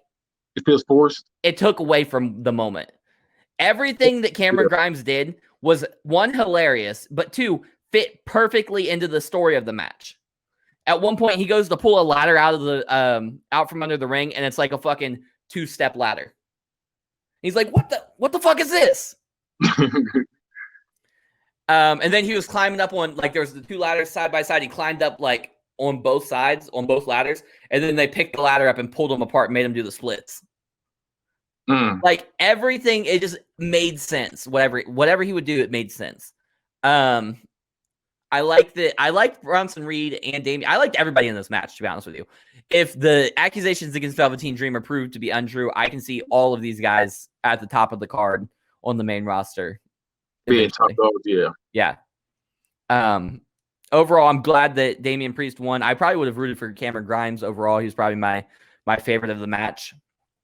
Damian Priest winning was cool, and then he took the title and went directly backstage to a hot tub full of girls and had them pour champagne all over him after he won. And I'm like, that's G shit. I'm with it. Did I like it? Yeah. Next up, we had Pat McAfee versus Adam Cole. Yeah, I am shocked how good Pat McAfee was. So he's actually a decent wrestler. Yes. Okay. I saw that clip of him punting him. Yeah. In the head. Yeah, I saw that. If they would have had Pat McAfee beat Adam Cole, I wouldn't have been surprised. Yeah. Like, it made sense. At one point, his Pat McAfee's entourage that had like AJ Hawk and some other football players got into it with Adam Cole and the Undisputed Era. Yeah. And then the security came out and like was breaking them up. And at this time, fucking Pat McAfee climbs the top rope because they're all on the outside of the ring by the ramp. Pat McAfee climbs the top rope and does a swanton dive into all of them, knocks everybody out. See, yeah. He does a moonsault. Like he did all kinds of shit that like you wouldn't expect a celebrity to do. Because usually they come out there, they don't really do too much. Exactly. There's kind of like remember Snooki versus Snooki and Trish versus whoever they fought at WrestleMania that year. That was awful. I'm so glad that's not what happened. But Adam Cole ends up winning that match. But it was close. I could see them running it back for Survivor Series or Mania or something. Okay. I could see them doing another one. Because Pat McAfee's not in the league anymore, if I remember correctly. No, he gave it up to do like podcasting and other stuff. Like he left in his prime to go do other things. Yes, that's what's up. Then he can definitely do it, and he can definitely be one of the. I won't say top dogs, but he can definitely do his thing and bring more viewers in. Oh, for sure. Next up, we've got Keith Lee versus Karrion Kross for the NXT title match. You know who Karrion Kross is? That's the one with Scarlett Bordeaux, right? Yep. Okay. Yep. He used to be Killer Kross on the Indies.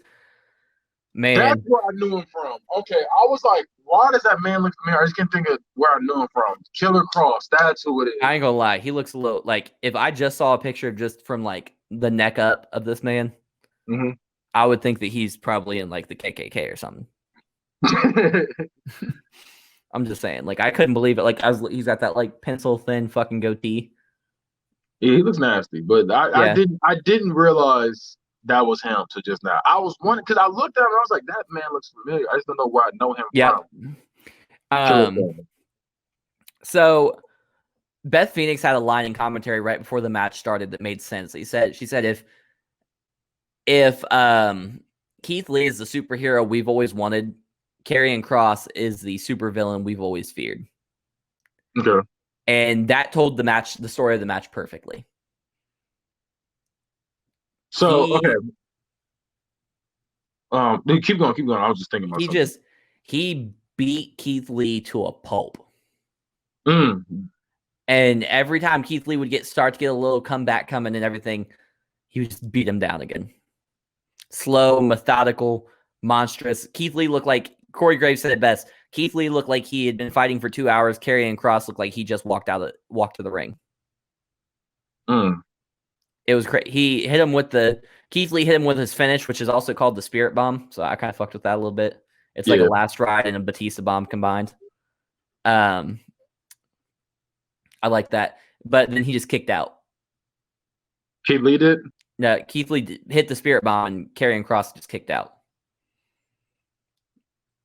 Then Karrion Kross ended up winning the match as he should have. He's been destroying everybody. So I'm with it. But the thing is, there's rumors that he has a torn rotator cuff. In real life, he does? Yeah, in real life. He might be out for a while, so he might have to vacate the belt. Then we've got SummerSlam, which was Sunday. Only going to go over a couple matches here as well. We've got Seth Rollins versus Dominic Mysterio. See, I want to see that. I heard, he got his wrestling gear and everything, and I heard this fight was amazing too. Yeah, when I tell you he was cold, he was cold. Like he came out here and he looked like he belonged. That's good. That's Yeah. good. I mean, some of that credit has to go to Seth Rollins because Seth Rollins is one of the best wrestlers in the world, period. I'd say probably is the best wrestler in the world right now. No, I wouldn't say that. That's a lie. Randy Orton is the best wrestler in the world. As much as you talk about Randy Orton, Randy Orton's the best wrestler in the world right now. Seth Rollins is probably second, though. Okay. But this match, it was a street fight. It made sense. Like, before the match started, they showed Ray, his mom, and Ray, Dominic, and Dominic's mom backstage. And Dominic basically told his mom, like, hey, you need to go somewhere else. I need to talk to Dad. And he told him, he's like, look, this is my fight. I don't care what's going on. You can be in my corner, but you don't do anything. You don't step in. And I kind of fucked with that. Yeah, he told Rey Mysterio, he's like, Ray's like, I can't do that. He said, then you can't come out here. And Ray's like, all right, I promise. He's like, all right. You promise. Okay, this is what I'll give Dominic for sure, too. They've given Dominic some great storylines. Yes. For him just starting. Like, he got out there, he got, demolished by Brock Lesnar. He was getting the thing with Samoa Joe, like just different things like that. He's really giving some good storylines as soon as he got out there. Agreed, 100% agreed.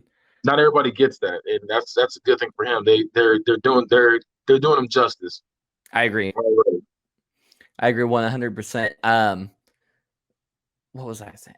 So then they come out and they're beating the fuck out of Dominic Mysterio. Like, he's having his hope spots and he's doing his thing, right? Like it's all good. But they've beaten him down. And then he ends up getting the upper hand on Rollins, gets him on the mat. He climbs to the top rope and does the frog splash. Okay. In memory of Eddie Guerrero. Then eventually, like, the match keeps going. They're beating each other up. They had a bunch of weapon spots, like all kinds of stuff. There was one spot where there was a table set up. And actually, no, that's not. I'm thinking of a different match, but it was a good spot too. It was Mandy Rose versus Sonya Deville. But there was a table set up, and she was just sliding chairs, like steel chairs, rapidly across the table every time Sonya Deville would try to stand up. So she was like shooting them at her head. It was a great spot. But this table spot with them, they did a backbreaker into it. But at one point he hits the 619 on Rollins and then climbs up and finishes off with the frog splash. I was like, that's your finish now. 619 into the frog splash. Yeah. But eventually Ray's mom comes out, or Dominic's mom comes out and is about to get into the match. And Rey Mysterio has to go over there and like, hey, you can't get in. You got to go away. You got to go away. And then finally Rey Mysterio ends up interfering in the match. And I think that's going to be the catalyst where Dominic's going to turn on Rey for not listening to him. Yeah. Rollins ended up winning the match, but there was a couple of times where it looked like Dominic was actually going to win. So I'm with it. Dominic can stay, as far as I'm concerned. Yeah, I think Dominic is very good. I think, especially when he hit the 619 with his dad at the same time. Yeah, it's like stuff like that. We saw how he's good. Like he belongs. I feel like he'll be a good addition. He's a great addition to the brand. I 100% agree. Next up, we have the WWE Championship match with Drew McIntyre versus Randy Orton. Drew McIntyre ended up retaining the title. It was a good back and forth match. I mean, the "you'll never see it coming" thing that's the tagline for SummerSlam this year, and it was put well use here because it ended with a backslide pinfall. Yeah, I did see that. I saw that. Yeah, so it was a good match. Not like anything special to write home about. Nothing really to go over too much there. And then finally, the main event was Braun Strowman versus The Fiend. This was pretty much just a brawl the whole time. The Fiend ended up winning, but after he was done celebrating, as he's celebrating, it was the return of the big dog. Oh, no, I did see that. Yeah, Roman Reigns came out, and I don't know if he's a good guy or a bad guy, to be honest with you. Which one? Roman. Any of them, to be honest with you. I was going to say, out of this storyline, I don't know who's the bad guy in that. Because they're all doing bad guy shit. Yeah. He speared The Fiend. Okay. and then beat the living shit out of Braun Strowman. Yeah. And told him, "You're not a monster unless I'm here." Yeah, I see. I saw that part. And then he told Bray Wyatt, "You're just a freak in a mask. You can't handle these responsibilities." Yeah, that's nasty. That's a nasty line by him. Roman, I'll say this. Okay. Now with the Fiend, I love the gimmick. Love the gimmick. Love his music. I love everything about him. But the only thing about him, when WWE makes his storylines, is very hit or miss with him. And I feel like because I did see with the Fiend, okay, it's very hit or miss with him. And I feel like this was a miss when he went up. Against Braun Strowman? Yes. Okay, yeah. I feel like they could have handled it better. Yeah. So I also went on too long. Yes, and I feel like with him, I don't know. That's the thing about the Fiend. It's like it's such a great gimmick, but I feel like when they get supernatural with him, it's really silly. Like it's so silly to the point where it's just like it's 2020. Supernatural stuff doesn't work. That's what I'm saying. Like, okay, we had the Undertaker back in the day, and we disappeared. That was cool, but it's like now it's like okay. I don't know. It just doesn't work as well, especially when you're trying to do new stuff. You don't know what you want to do with him either. So it's like you want to let's do the red lights. Let's not do the red lights. Let's have him go up against John Cena and have him go into different worlds. Let's have him have a regular match. Hey, that John Cena match was cold. You say you like that? Yeah, the little movie. I like that. I was going to say I think like I don't know. A lot of people were talking about how great that was. On top of opinion, I wasn't messing with it. Really? Okay. I was just like, okay, I'm ready for the match, and then they said no, he just made him disappear, and I was like, oh, okay, like I don't know, I don't know, I just personally like I was waiting to see a match, a good old wrestling match, back and forth, a little storyline in the wrestling match, but it was weird. Like I said, I feel like to me he's hit or miss, and sometimes I'm like this, sometimes I'm like, okay, this Fiend gimmick is just top of the line, and sometimes I'm like, they don't know what they're doing with him. That's how I feel with him every time. I feel you on that. I get you. I just feel like this is the miss, but I feel like we're I'm about to say Ronda Rousey. With Roman Reigns, I feel like he's gonna be great, especially if he coming back like that. Oh, I agree. His shirt said "wreck everyone and leave." I fuck with that. I want Roman Reigns to come out here and be a world beater. Like I want him to not give a fuck who you are. Anybody can get these hands. I want him to come back with a new attire. Yeah. And do his thing. He was just wearing black pants and a t-shirt. I know, that's what I'm saying. I saw that, but I was hoping like he doesn't wear the Shield outfit anymore. I want him to come out new gimmick. I mean, not new gimmick, but just new, like probably have some tights on or something, and then do his thing. Well, you know why he wears the Shield thing, right? No, I don't. Because he's not that buff. Oh, like he doesn't have abs. Because he's his body type is like he's Samoan, so he holds a lot of body fat. So he's got. He's not like shredded. He's just he's got a little gut to him. So he wears that to because his arms are huge. It makes him look more like intimidating. He's built like the Usos. Yeah, with bigger arms. You can still do shirtless. Does he have a chest tattoo? I don't know. I think so. So I know he's got that big arm tattoo, but I think it does go into his titty like the Rock. That's fine. Let it rock. It still looks cool. You don't have to have the big. The Rock wasn't big in his career either. He's big now. But when he was in wrestling, he wasn't big. I feel you on that, but remember when he first got big? Like when he first came in the ring, he didn't have abs. He didn't have abs till like the. He was a movie star. Yeah, when he started shaving his head, like when he shaved his head down, that's when he got the abs. Before that, with the sideburns, he always had a gut. And he was the top superstar at one point. You can do that. I just think they're trying to market him as being the Samoan Superman, and Samoan Superman can't have beer gut. You know what I mean? But that's WWE's problem, though. You don't have to have one top guy. You can have several people. I think there should be 12 top guys. That's what I'm saying. More. You can have, and that Vince McMahon just needs to realize that you don't need just one big guy and then have everybody else be top card people. you can have a whole bunch of big guys. WCW had that, and it worked until it took this NWO thing and took it in and went farther than it should have. Because I personally feel like a faction shouldn't have more than 4 people in it. I personally feel like that. And when you have 111 people on NWO at the same time, it doesn't work out. There's no way to really stop it. It just linger around forever until the point that the company goes under. I feel like literally don't have a top guy. You can have your John Cena's, your Randy Orton's, your have that. We had an era where they did that. Remember when it was I would say a little bit after Evolution broke up. There was an era where we had Undertaker, Rey Mysterio, we had John Cena, Edge, Batista. We had all these people in the top spot, and it was nice. That was one of the best eras, I feel like. Besides everybody loves the Attitude Era, I personally like this era. That era right there. I thought that was a great era to be in. Yeah, I agree. Real quick, is with Dominic Mysterio and Pat McAfee coming out and having these great debuts.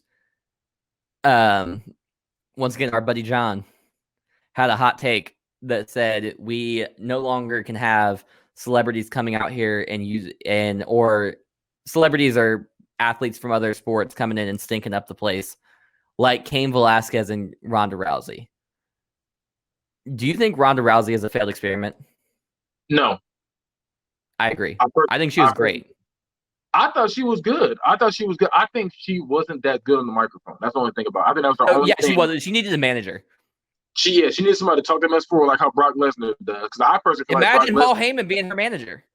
Exactly. That I was gonna say if Paul Heyman just stuck to like 3 people, not Brock Lesnar, but if he had Ronda Rousey with him, like he represented Ronda Rousey, represented Brock Lesnar, and let's say he represented Pat McAfee. Let's say he represented him too. If he comes out there and talks for him, like talks them up, and then they have their match, and they just go out there and do what they're supposed to do, and they go back to stand there. He's like, "I told you he would win." It would work every time. 100%, I agree. So we're in agreement there. Let's look at go ahead. What? No, I was gonna say, and that's what I feel like. Exactly what you said. What Ronda Rousey was missing was she just needed somebody to talk for her, because like she didn't stink up the place with her promos. She was just. It was just like, okay. Yeah, it was there. Yeah, it was there, but she needed more charisma. Because the same way with UFC, she would talk that mess. She was like, oh no, like I'll beat her down. This and this. It came off kind of WWE-ish, but it just didn't work as well in the WWE. I personally feel like she needed somebody to talk for her. Going into, let's look at WWE Payback, which is this Sunday. So they're doing back-to-back pay-per-views. Sunday was SummerSlam. This coming Sunday, we got Payback. Right now, the only announced matches are the role models Bayley and Sasha Banks will defend their women's tag team titles versus Nia Jax and Shayna Baszler. This match makes no sense to me. Why are Nia Jax and Shayna Baszler a tag team? I don't like that. Who's the babyface here? Because last I checked, they were all 4 heels. That's nasty. Heels. I don't like that. I think in this case, they would make Nia Jax and Shayna Baszler the faces. I agree, and it's nasty. I don't like that. And it's not even they're not even like really technically the face. It's pretty much because Bayley comes off as a fake face. Yeah, because you know how like her gimmick is, so it makes her more of a heel. If that makes sense. It's like you're a fraud at this point because you're trying to be a role model technically, and it doesn't. You know what I'm saying? Like it works on her end, but if she was going up against a face, it'll work better. Her going against another heel, it's like okay, everybody. I don't know who to root for in this. I don't. For the kids, I would say. This is what doesn't make sense about heel versus heel booking. The only time I've seen this work is when they did Shield versus Wyatt family the first time. Yeah, that was also 2 groups that were coming in here and just destroying everything. Yeah, so that's why it made sense. That gimmick is different because it's like we're going to come for you, and that's just it. We're going to just keep trying to get at you, and that's just it. And it just works, and it just works. Whereas this one, it's just weird. Like I don't know. They're all just heels and like heels where nobody wants to root for them. Yeah, it's not like they're cool heels. I don't understand that. Next up, we got Apollo Crews versus Bobby Lashley for the United States Championship. Okay. I don't know how you feel about this storyline. I personally don't like it. I think it's going on too long. Yeah. I like the Hurt Business, though. You don't like them? I do like them. I like them. I just want to move on from this Apollo Crews. storyline is stupid. I feel like it's stupid, and I feel like what I feel like they need to do is it just sucks. Apollo Crews is a great wrestler, but he's another one. He's not marketable. Like you know how you always say wrestling is the most important thing in wrestling. You know, you say that. Yes, it's the most least important thing. And yeah, as I'm saying, I feel like Apollo Crews is an example of that. 100%. Even though I personally don't agree with that, I don't agree with that statement you say. He would be a good argument for you because he's someone who can wrestle his ass off, but he's just boring outside of wrestling. Like he can't when it's not ding ding ding, then they fight. He's not there. Like right after that, when they do the match, he's coming out like, I got the W. He gets hit. He's just, I don't really care. Like when he gets beat up, so like he's not something I'm really invested in. It's just okay. That was crazy. That was a good match he just did, but as soon as that's over with and we got to go to the storyline portion, he gets beat up. He's beating them up. I don't care. I'm just like, okay, let's get to the match. 100%. And it sucks. Next, we got Randy Orton versus Keith Lee. Randy Orton versus Keith Lee? Yeah. That match about to be cold. That's going to be a good match. Okay, I'll say it like this. Because I know Randy Orton's your GOAT. But not my GOAT. He's the best right now. Okay. I respect that too. Yeah. I feel like Randy Orton, if he cares enough, yeah, this is going to be a great match. Now, I think he's having the best run of his career right now. I don't know. I'm thinking more Legend Killer, like the first time around. I would say this is the Legend Killer. I know, but the first time around, they murdered him perfectly the first time around with that Legend Killer stuff. He was beating up on every old man you could see. And I liked it. It made him such a heel because they just be sitting there watching the match and they get snatched out of the ring.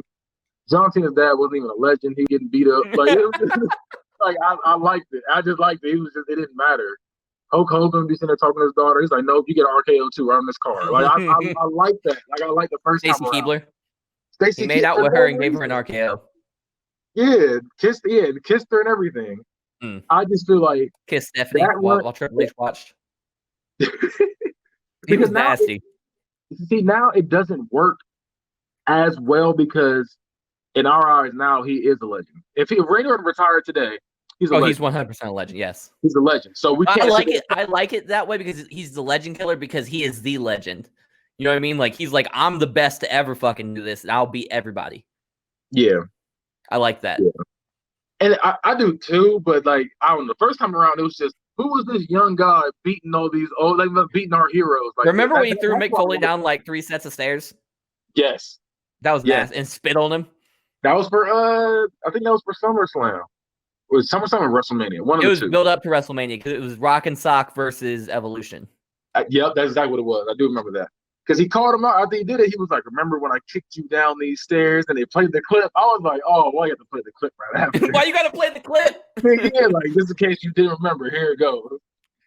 Mick Foley needs to be talked about more. I feel like I was just watching a clip of him. He was on a ladder backstage and Undertaker threw him off the ladder and he landed on that hard floor. And I'm just like, Mick Foley really took some mean bumps for us. Like, oh, for sure. Ripping his ear open for the sell and stuff like that. I don't know. He's still missing half an ear, bro. Yeah, I guess once you lose it, you don't get it back, but we're not lizards. Yeah, that's what I'm saying. I'm just like, no, I'm saying the fact that he's like, just take. Because the thing is, yeah, it's nice you choke slam somebody off the cage, but you got to choke slam somebody off the cage. Somebody's got to take that. And Mick Foley's like, yes, I'll take one for the team. And it's just people don't talk about it enough. They're like, if I sat there and chose somebody, Mick Foley is one of my goats. They're like, Mick Foley, ew. But Mick Foley has done a lot for the company. Yep. And he needs to be respected more. And I personally feel like he's up there. Especially with his body, like, because he wasn't even, like, in shape. He was always fat, just taking chair shots and thumbtacks and being lit on fire. But back to Randy Orton. I was just, that's just, I just thought about that just now. You used to brought up the stairs thing. Yeah, Randy Orton might be in the conversation for that goat Oh, spot. I agree. I feel like he's in the conversation. And then the last matches for the WWE Universal Championship, it's The Fiend versus Braun Strowman versus Roman Reigns. I'll tell you how I think this is going to go. Roman Reigns is going to pin Braun Strowman and take the title from The Fiend. I can see that. And people are going to be pissed. I can see that. I'm not. I'm going to be with it, but other people are going to be pissed. That's how I want The Fiend to lose. I don't want him to lose. Like the way when he lost to Seth Rollins at Extreme Rules with technically he won that. But I'm just Hell in a Cell is what you're talking about. My fault. Hell in a Cell. I'm sorry. Where he piled all the stuff on him and then stood on him and yes, that shit was stupid. Or when he lost to Goldberg clean. Yes. Fuck them for that. Stuff like that doesn't make sense. If you want to build a monster character, you have to make them a monster. Like exactly. You can't have them losing to regular people like this. With chair shots, if you have somebody being put like they're laughing when they get put in submissions and they're getting hit with stuff and they pop right back up, it has to work a certain way. Like you have to keep it. In other words, be consistent is what I'm saying. When Kane first came out lighting people on fire and stabbing people's nuts, it worked a certain way. You know what I'm saying? They built him up as a monster and it worked. Ripping the cell door off. We're like, who is this guy? And it worked. With him, they're like, okay, he's good this week. Oh, no, he sucks this week. And I like the fact, I will say this too. I like the fact that they can make it so he can lose when he has the sweater gimmick. When he's wearing the I like sweater. that too, yeah. So that way he's more human. It's like, okay, yeah, he's still laughing with him submission and stuff because he's a freak. But he can lose still. He can be knocked out because they say, yeah, you laid him out, but when he turns from Jekyll to Hyde, it's a different thing. And he can turn into the Finn Balor with the demon paint. Exactly. I agree. I like that. I also like that they kind of experimented with bringing back the cult leader gimmick too. Yeah. With Braun Strowman. I like that. I hope that they bring that back as a permanent where they kind of revolve, like go between the characters. You know what I mean? Just mixture of it. Yeah. Yeah. Real quick though, let's power through the rest. We only got 2 more things to look at real quick. Sure. Let's talk about Retribution. I don't like it. You don't like it? I don't like it. I don't like that it's been a month and they haven't fucking told us anything. That's what I don't like. Do you think Miz is the leader? No, I hope not. I fucking hope not. I think Miz is the leader. You want to know why? Because he's never out there fighting them. Yeah. Hey, remember how Lady came out when they were fighting? Yeah. Yeah. I feel like I've seen so many rumors. I've seen that Ronda Rousey's in it. It's CM Punk's in it. Stephanie McMahon's the leader. That Ryback is in it. I would mark out so crazy if CM Punk came back. Bro, he posted something on his story on Sunday that was him. Well, I'm assuming it was him. It was someone in riot gear. Okay. Mm-hmm. But from their forearms up to their hands were wrapped in white tape with the X's over them. And he had a helmet on, like an old school army helmet, but black. And on the front of it, like where I have the logo on my hat, was a red like star, like how he does his stars. And he posted it on there with no caption, no nothing. And I'm like, what is this? Bitch! What is this? And then all the rumors for Sunday were like, there's a reason it's called You'll Never See It Coming. There's a reason that Payback is happening literally a week later. Like, there's going to be something you will literally never believe if we told you. That would be. And I'm sitting here like, he's going to come back. He's going to be here. And then it was fucking Roman Reigns. Yeah, I mean. I was still with it, but I was like, damn, I was really hoping it was CM Punk. I pissed myself when CM Punk came back. That's why I say CM Punk is my favorite of all time. He's not the GOAT. The GOAT is Kurt Angle. CM Punk's my second GOAT. But even though CM Punk's my second GOAT, why did CM Punk get a 450 knee drop? If he did that, he would be GOAT. No. If he won a title with a broken freaking neck. I got you. Okay. No, but I feel like if they did come back and like they said, I didn't know about that rumor. I'm not gonna lie, I didn't know about the CM Punk, Stephanie Man. If they all came back as Retribution, that would be crazy. It would be crazy. That would be cool. That will probably be up there for the best team of all time. That Yeah. CM Punk, Ronda Rousey, well, not Ryback, but like just I like like Ryback, but he don't fit with that group. he doesn't. And A I couple feel other people are like Tommaso Ciampa. but with Stephanie Man leading them, with leading CM Punk would kind of destroy CM Punk's legacy, if that makes sense. Because CM Punk was always against the system, and at that point, he would technically be with the system. That would make him the biggest heel ever, though. It would. That would be crazy. They'd be like, you sold out. Yeah, I can just see him just smiling through it all. You sold out. You sold out. That would be crazy. That would be. Oh, I'll be there this week. I will come in there and tell. I don't even own that tape. I will take my. I do own that tape. I will take my hands up, coming to the red X's in there, like the whole podcast. Oh shit. And before we sign off here, I just want to talk about one of the greatest of all times, the greatest men to ever come into the wrestling business. He celebrated his 75th birthday yesterday, so I'd like to say happy birthday, Vince McMahon. Oh, okay. You've been doing a good thing for us for a while now. I don't care what they say. People think that you've lost touch, you're senile or whatever. I still fuck with you. I still fuck with the kid. He's very senile. He's been senile for 25. But I still fuck with you. Happy birthday! I hope you celebrated well. That was Vince McMahon. Shout out to him.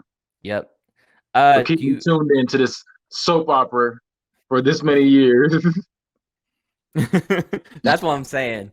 But that is going to be the conclusion of our first show. We went a little long this time. We're working on it. We're still new. But once again, ladies and gentlemen, we thank you for tuning in. Catch us next time at the same bat time, same bat channel. In the meantime, be sure to check out the rest of our shows and follow us on social media, all of which can be found at www.t13media.com.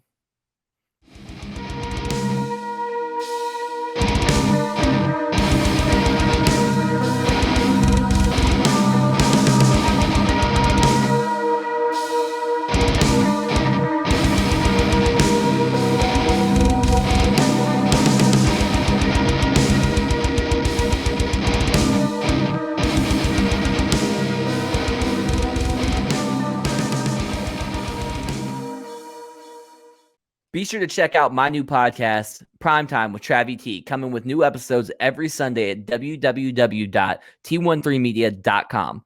Every week, I am joined by a new guest who shares their unique perspective with the world. This isn't your everyday interview show. This is a show that could only be for prime time.